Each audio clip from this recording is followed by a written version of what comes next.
Salam, hər vaxtınız xeyir olsun əziz izləyicilər.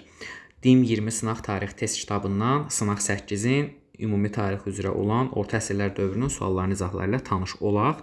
Qeyd edeyim ki, bax bu 3-cü qrupların test tapşırıqlarının izahıdır. Artıq 2-ci qruplar üçün olan test vəsaitdə satışdadır və siz artıq bu həftədən etibarən həm 2-ci, həm də 3-cü qrupların DİM 20 sınaq test kitabından suallarının düzgün cavabları və izahları ilə tanış ola biləcəksiniz. Ərəb xilafətindən Avropa Hunun oxşar cəhəti nədən ibarətdir? Mərkəzi Asiya ərəblərə aiddir, Sasanilərin məlumatı ərəblərə aiddir. C təbii ki, oxşar fikirdir. Roma şəhəri Avropa Huna aiddir. Erkən orta əsrlərdə süqut yenə Avropa Huna aiddir. Çünki ərəblər 1258 klassik feodalizmdə süquta uğramışdı. Ərəb xilafəti. Axunlara aid xüsusiyyətləri nələrdən ibarət idi? Avar xaqanlığını süquta uğratmır, mübarizəsi yoxdur. Xəzərlərlə mübarizələri yoxdur. 3, 4 doğrudur öz növbəsində və 5 Göytürklərə aid olur. İkinci Göytürkə. Cavabımız olur B bəndi. 3-ə baxaq, Qaraxanlı dövlətinə aid deyil. 840-da yaranır, tam süqutu 1212-dir. 999-da Samanilərə son qoyublar. 932 İslamın qəbulu. 1042-də kilsə parçalanıblar. 1042-də parçalanması, 942-də paytaxt köçürülməsi. Lakin şimali-qərbi Hindistanın ələ keçirilməsi Qəznənlərə aiddir. Cavabımız olur E bəndi. 4-də doğru cavablar nələrdir? Bir hansı ki öz növbəsində doğrudur. Bizans imperatoru Justinian Sasaniyanın süquta uğratmır. Sasaniyanı 651-də ərəblər süquta uğradır. Bu səhvdir. Abbasilərin zəifləməsi ilə Bizans Misiri yox, məhz Abbasilərin Bulqar dövlətinin zəifləməsi ilə Kriti, Kipri bu kimi ərazilərə də keçirilir. Yəni bu fikir səhvdir. 2, 3 səhvdir. 4 öz növbəsində doğrudur. Justinian dövründə artıq Slavyanların məskunlaşması ilə quldarlıq qaydaları, feodal qaydaları ilə əvəz olunur. Cavabımız olur 1-4 D bəndi. Digər mövzular olduğu üçün bax bütün ümumi tarixin, Azərbaycan tarixinin mövzuları yenə kanalımızda var. Hansısa bir mövzuda çətinliyiniz varsa da keçid edib izləyə bilərsiniz. İstər mövzu izahları, istər xəritə izahları, istər sınaq izahları, yəni fərq etməz. A-dan Z-yə tarixlə bağlı bütün izahlar var kanalımızda. Belqradı fəth edən Osmanlı sultanı Sultan Süleyman idi 1521-də. Bu sadə bir sualımız idi. Bu 1055, digəri 1071, digəri 1043, digəri 1187. Elə daha sonra bu baş veribdir. Sərbçilər Qüdsü 1096-99 birinci sərbi yürüş nəticəsində ələ keçirmişdilər. 7-də bizə səhv cavab lazım idi. Kulikova döyüşündə ruslar məğlub olmurlar. Əksinə Qızıl Ordu üçün uğursuz olur 1380-də. Digər variantlar öz növbəsində təbii ki, doğrudur. Monqollar kimlərlə mübarizə aparmayıb? Təbii ki, burada Osmanlı ilə Böyük Monqolun hər hansısa mübarizəsindən söhbət belə gedə bilməz. Cavabımız olur C. 100 illik müharibə əhatə edir 1337-1453-ü. Belə ki, bu dövrdə Balqaristan müstəqilliyinə 1396 Niqbol döyüşü ilə son qoyulur. Elə A bəndi doğrudur. Çaldıran döyüşü 1514 yanlışdır, uyğun gəlmir. Sərvlərlə hər hansısa bir müqavilə bu dövrə düşmür. Bursanın ələ keçirilməsi müharibədən əvvəldir 100 illikdən. Trabzon süqutu 1461 müharibədən sonraya düşür, 100 illik müharibədən sonraya. 12-ci əsr İngiltərə tarixi ilə bağlı islahatlar. Bu islahatların nəticəsində kral hakimiyyət gücləndi. 2-ci Henrixin islahatlarından söhbət gedir. Qalxan pulundan əksinə azad olmurlar, ödəməyə başlayır cəngavərlər. Asılılığı azalır. Mərkəzləşmiş dövlət 1066-da yaranmışdı. Kral məhkəməsinin səlahiyyətləri artır olmalı idi burada da. Frank imperiyası 843-də parçalanıb İtaliya, Fransa və Almaniyaya. İtaliya 3, hansı ki Fransa 2 və Almaniya 4. 5 burada Avstriya, Macaristan ərazisidir, yəni Avstriyanın ərazisidir, 1 də İspaniyadır. Düzgün cavablarımız olur 2, 3, 4 A bəndi. İnkvizasiya səlib mövzusunda yer alıbdır. İnkvizasiya kilsə məhkəməsi idi. Roma papasının, katolik kilsəsinin kilsə məhkəməsi idi. Çingiz xan və Əmir Teymurun fəaliyyətinə aid ümumi cəhət. Çin asıla salınması Çingizə aid ola bilər, şimali Çin. Konstantinopolun mühasirəsi hər ikisinə aid deyil. C bəndi ümumi xüsusiyyətdir. D Çingiz xana aiddir. E Əmir Teymura aid olur. 1470-ci illərə aiddir. Belə ki, Qüds krallığının süqut etməsi 1187. B variantı 1479. Yəni bu doğrudur. Kordova xilafəti parçalanır 11-ci əsrdən, Reconquista 11-ci əsrdən başlayır.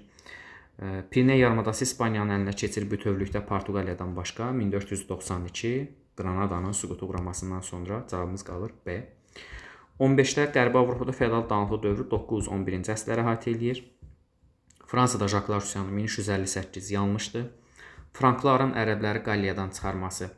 Ümumiyyətlə ərəblər Qərbi Avropaya daxil olmuşdular. O da 732-də qarşıları kəsilir. Müqəddəs Roma 962-də yaranır. Yəni C bəndi doğru fikirdir. İngiltərədə parlament 1265-dir. Katolik kilsəsi isə parçalanır 16-cı əsrdə reformasiya dövründə. Cavabımız qaldı C 15-də. 16-da 4-cü Gözəl Filip elə 1302-də başdatları çağırıb. Kapetinglər Hugo Kapetin başçılığı ilə bu sülalənin əsası qoyulmuşdu. 11-ci Lidovik başa çatdırır birləşməni. 3-cü Səli bürüşündə fransızlar iştirak eləyir, lakin hansı krallardır bu bizə məlum deyil. İngiltərə ilə ağır sülhlü müqavilə imzalanması fikri 4-cü Gözəl Filipə aid olmur. 17-də 2-ci Bayeziddən sonra hakimiyyətə oğlu Səlim gəlir. Səlim elə Bayezidi devirir, özü gəlir hakimiyyətə 1512-də. Bu mən 1-ci Göytürkün əsasını qoyubdu. Qutluq xan isə 2-ci Göytürk dövlətinin əsasını qoyubdu. Yəni Çin əsarətinə qarşı üsyan Qutluğa aiddir. Avarlarla mübarizə Bumun xaqana. C oxşar bənddir.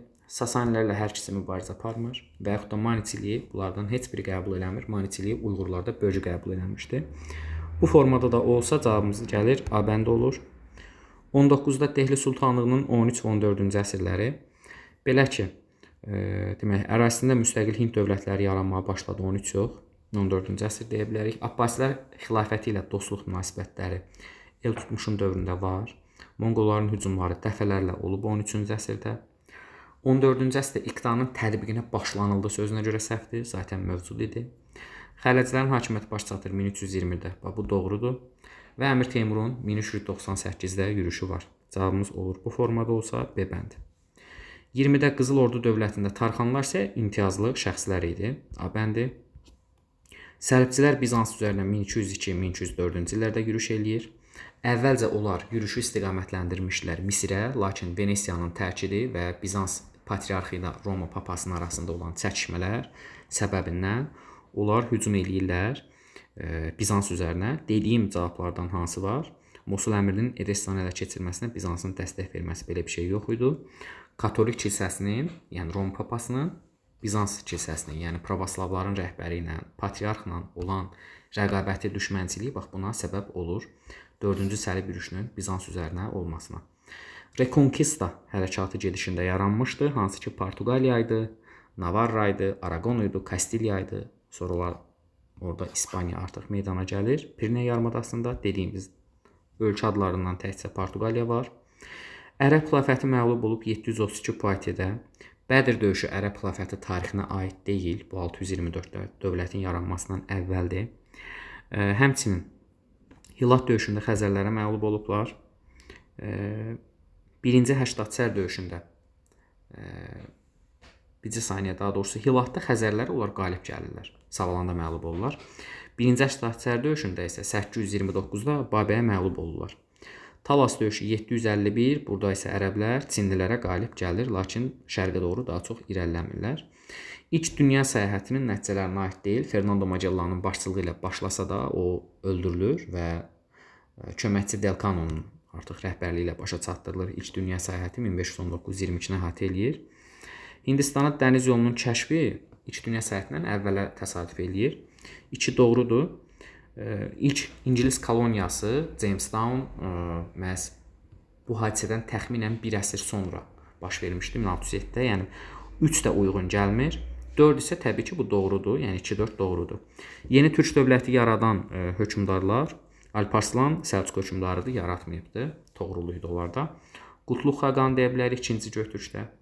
Axsuvar Axunun hökmdarıdır, amma o yeni dövlət qurmayıb və yaxud da Attila və Qütbəddin Aybək Dehlini yaradıb. Xronoloji ardıcıllığa gəldikdə isə Dehli Sultanlığının 1526-da da süqutu, Teymurun yaranması 1370, Ədirnə Sultan Muradın dövründə artıq paytaxta çevrilmişdi və ardıcıllığımız olur 3-2-1. 14-cü əsr uyğunluq, Kalvin kilsəsi 16-cı əsrdə meydana gəlib Fransada.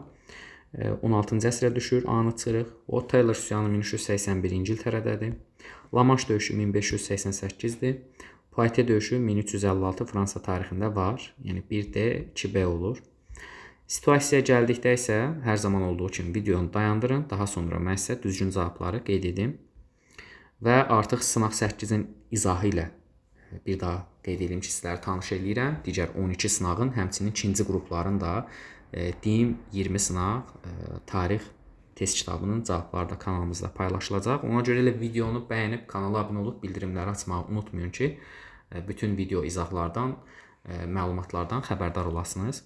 Qeyd edim ki, sadə bir situasiyadır. İmtahanda bu tipdə situasiya düşmür, mətn tapşırığı olmur. İstər ikinci, istərsə üçüncü qruplara. Mənbədə bəhs olunan döyüş, Qəznəlilərin bu məğlub olduğu 1040 Dəndənəkan döyüşüdür. Səlcuqlara məğlub olduğu bu döyüş. Sultan Məsudun və Qəznəlilər niyə məğlub olur? Mənbədə verilməyən səbəblər. Çünki Qəznəli dövlətində ziddiyyətlərin mövcud olması, artıq dövlət idarəçiliyinin pozulması kimi səbəblər buna nümunə ola bilərdi. Və Qəznəlilər üçün nəticəsi nə olur bu döyüşün? Qəznəlilər hansı ki, bu döyüşdən sonra demək, artıq Qəznəli dövlətinin nüfuzuna böyük zərbə vurulur. Mərkəzi Asiyada Səlcuq dövləti güclənir. Bu hadisədən sonra, yəni əsas siyasi qüvvəyə Səlcuqlar çevrilir və Qəznəlilər hansı ki, Xorasanı itirir, Səlcuqlar Xorasana sahib olurlar. Beləcə test sahəmizin yekununa gəlirik. Diqqətinizə görə təşəkkürlər. Növbəti videolarda görüşəndək sağ olun, salamat qalın.